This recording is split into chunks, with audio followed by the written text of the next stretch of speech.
श्री ज्ञानदेव तुकाराम। राम कृष्ण हरी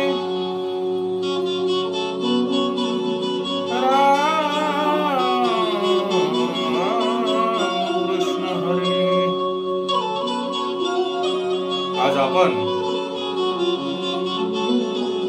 कथेची सुरुवात करत असताना बाबा भोलेनाथ, भगवान श्री शिवशंकर आणि माता पार्वती यांचे सुपुत्र भगवान श्री गणेश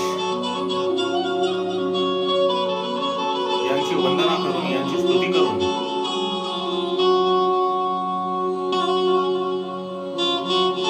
कार्यक्रमाला सुरुवात करणार आहोत।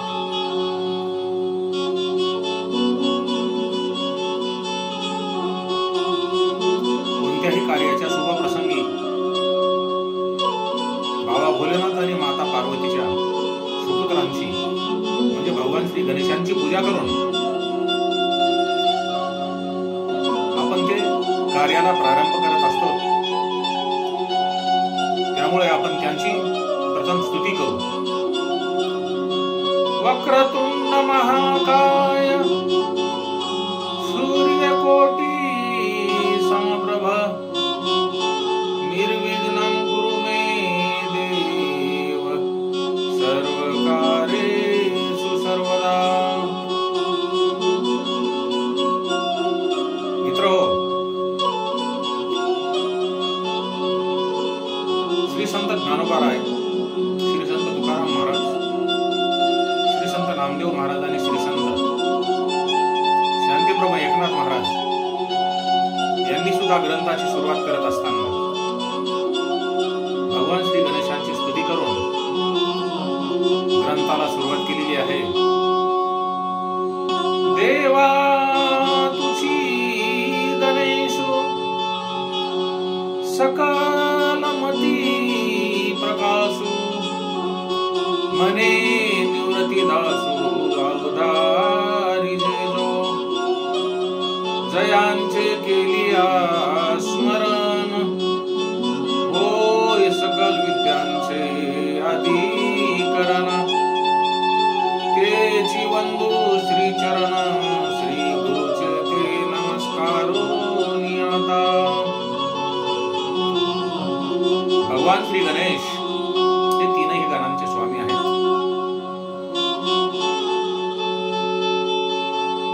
त्यामुळे त्यांना गणेश म्हणतात। देवगण, मनुष्यगण आणि राक्षसगण या तीन गणाचे ईश म्हणजे श्री गणेश।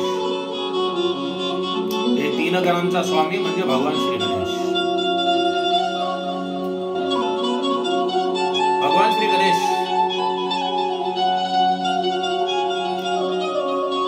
यांना शेंद्री रंग का आवडतो व ते शेंद्री रंगामध्ये का दिसतात याचे मुख्य कारण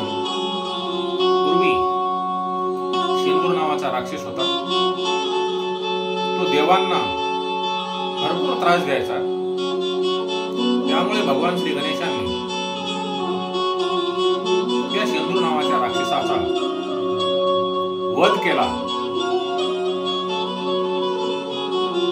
त्या शेंदूर नावाच्या राक्षसांचे रक्त भगवान श्री गणेश यांच्या अंगावर पडल्यामुळे भगवान श्री गणेशांचे शरीर शेंद्री रंगासारखे दिसत होते। तेव्हापासून त्यांना तो शेंद्री रंग आवडायला लागला। भगवान श्री गणेश यांना दोन पत्नी असून त्या रिद्धी आणि सिद्धी आहेत। त्यांना दोन पुत्र आहेत, शुभ आणि लाभ। गणपती भगवान यांचे डोळे बारीक आहेत। याचा अर्थ ते सर्वांवर सूक्ष्म नजर ठेवतात। ते सर्वांचे मालक आहेत। त्यांच्या छोट्याशा नजरेतून कोणतीही गोष्ट सुटत नाही। त्यांची नजर अतिशय सूक्ष्म आहे। गणपती देवतेंचे कान विशाल आहेत,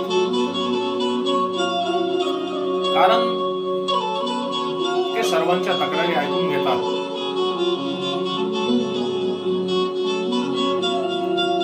गणपती देवतेंचे कान विशाल आहेत.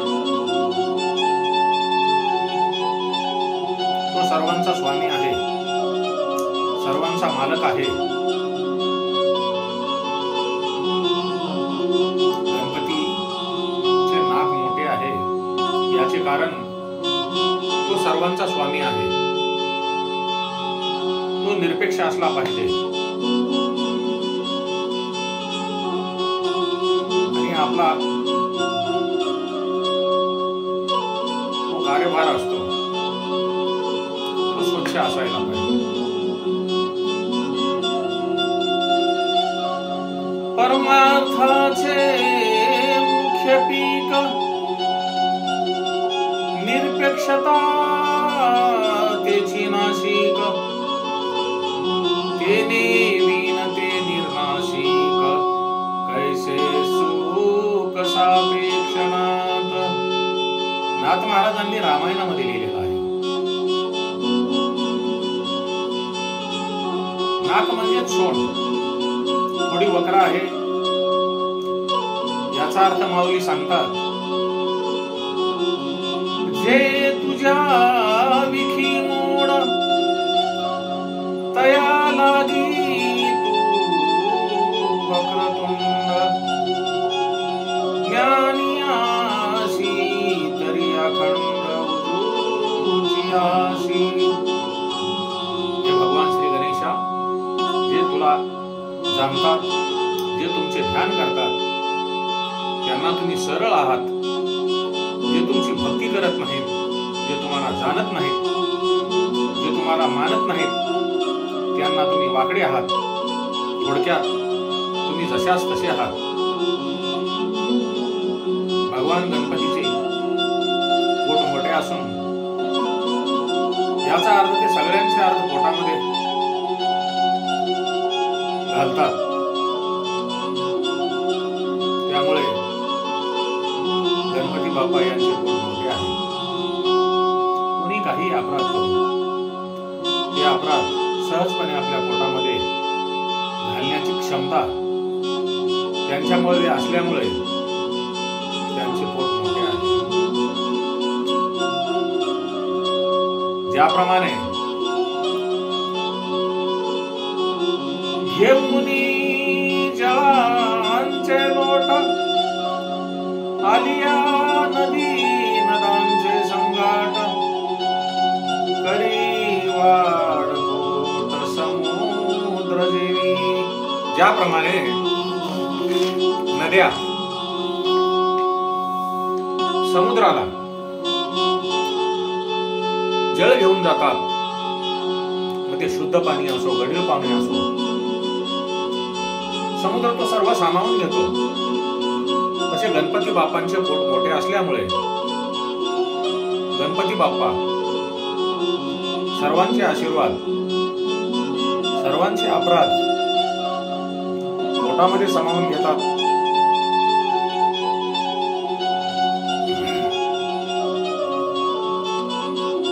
भगवान श्री गणेशांचे शिर हत्तीचे आहे. हत्ती हा सर्व प्राण्यामध्ये सर्वात मोठा प्राणी आहे. पूर्वी ज्यावेळी राजाला वारीस नसे, त्यावेळेला तेथील एक प्रथा असायची, सर्वांनी मिळून हत्तीच्या सोंडेमध्ये माळ घालायची आणि हत्तीने ती माळ ज्या पुरुषाच्या गळ्यामध्ये घालील त्याच राज्य गादीवर बसवायचे. याचा अर्थ भगवान श्री गणेशांचे जे मस्तक आहे म्हणजे हत्तीचे मस्तक, ते एकदम बुद्धिमान आहे, सात्विक आहे, असा त्याचा निष्कर्ष निघू शकतो. भगवान श्री गणेशांचे वाहन उंदीर आहे. उंदीर हा विध्वंसक आहे. तो आपल्या बुद्धीने शेतकऱ्यांचे नुकसान करतो. तुकाराम महाराज आपल्या काव्यामध्ये अभंगात लिहितात, दुर्बुद्धी ते मना कदा नुबुजो नारायणा. आपल्या महाराष्ट्रामध्ये गणपती उत्सव मोठ्या प्रमाणात साजरा होतो, पण बहुतेक ठिकाणी भगवान श्री गणेशांच्या समोर नको ते प्रकार पाहायला मिळतात. याचा परिणाम आपल्या महाराष्ट्रामध्ये गणेश चतुर्थीच्या दिवशी किल्लारीच्या ठिकाणी लातूर जिल्ह्यात भूकंप झाला. मध्ये गणपती बाप्पांनी आपल्या वाहनांच्या म्हणजे उंदीर देवतेच्या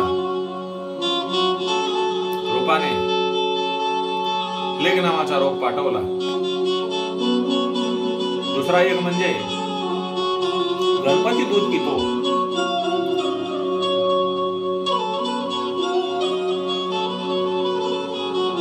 याचा अर्थ उत्सव हा शास्त्रशुद्ध व्हावा म्हणून आपण गणपती देवतेची पूजा करत असतो. गणपती देवतेंना जे आपले 5 प्रमुख पंचायतन देव आहेत त्यामध्ये त्यांना मानाचं स्थान आहे. त्यांच्या पूजेशिवाय कोणतेही कार्य आपण चालू करत नाही. त्यामुळे आपण गणपती देवतेंना वंदन करून आमचे या पुढचे जे कार्यरूपी प्रवाह आहे तो भगवान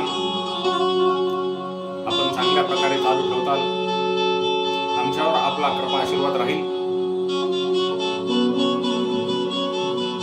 देवा तुझी गणेशो सकलमती प्रकाशो मने निवृत्ती दासो अवतारी जेजो जयांचे केलिया स्मरण होय सकल विद्यांचे अधिकरण तेची वंदू श्री गुरुचरण ते नमस्कारो नियता. हरि ओम तत्सत हरि ओम तत्सत हरि ओम तत्सत हरि ओम तत्सत. वक्रतुंड महाकाय